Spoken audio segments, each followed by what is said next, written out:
আসসালামু আলাইকুম। অর্চিস কিচেনে আপনাদের সকলকে স্বাগত জানাই। আশা করছি সবাই অনেক ভালো আছেন। আলহামদুলিল্লাহ আমিও ভালো আছি।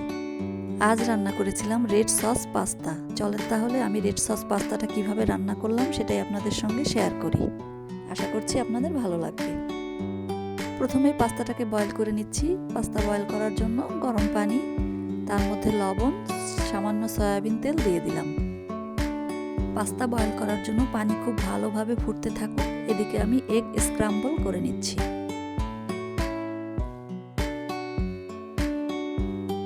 এগ স্ক্রাম্বল করতে করতে দেখি পানিটাও ফুটে গেছে।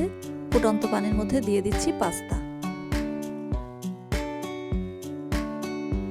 ফ্রাইং প্যানে দিয়ে দিলাম সয়াবিন তেল। তেলটা গরম হয়ে গেলে দিয়ে দিলাম পেঁয়াজ, কাঁচামরিচ, রসুন কুচি। পেঁয়াজ, কাঁচামরিচ, রসুন হালকা ভেজে দিয়ে দিচ্ছি ম্যারিনেট করে রাখা মুরগির বুকের মাংস। মুরগির মাংসটাকে নেড়েচেড়ে খুব ভালোভাবে ভাজা ভাজা করে নিয়েছি। এবার একে একে দিয়ে দিচ্ছি মশলাগুলো।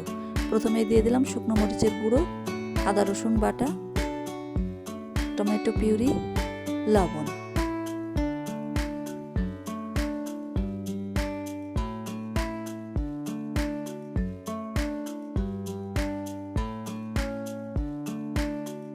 দিয়ে দিচ্ছি সামান্য পরিমাণে সয়া সস আর পাস্তার সঙ্গে যে মশলাটা দিয়েছিল সেটা।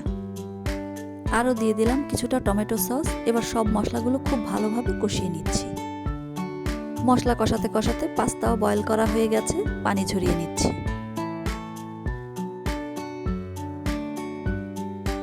পাস্তাটা যেন একটার গায়ে আরেকটা লেগে না যায়, এই জন্য সয়াবিন তেল দিয়ে নেড়ে নিচ্ছি।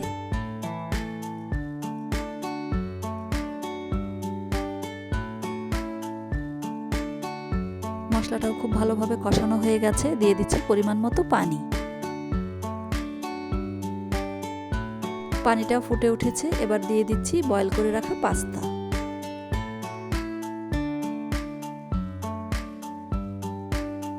আগে থেকে যে এগটা স্ক্রাম্বল করে রেখেছিলাম পাস্তার উপরে দিয়ে খুব ভালোভাবে পাস্তাটাকে মশলার সঙ্গে মিশিয়ে নিচ্ছি। উপর থেকে ছড়িয়ে দিচ্ছি কালো গোলমরিচের গুঁড়ো।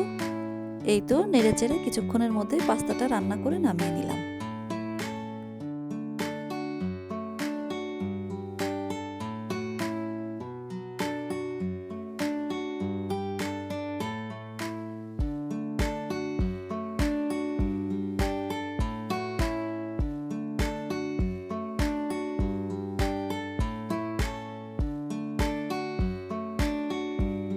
এই তো খুব অল্প সময়ে তৈরি হয়ে গেল আমার রেড সস পাস্তা। এবার আমি পাত্রে তুলে পরিবেশন করছি। দেখতে তো রেড সস পাস্তা খুবই লোভনীয় ছিল, খেতেও মাশাআল্লাহ দারুণ মজার ছিল। সবাই খেয়ে খুব প্রশংসা করেছে। আশা করছি আমার আজকের ভিডিওটি আপনাদের ভালো লেগেছে। যদি ভালো লাগে প্লিজ আমার চ্যানেলটিকে সাবস্ক্রাইব করবেন। সবাই অনেক ভালো থাকবেন। আল্লাহ হাফেজ। আসসালামু আলাইকুম।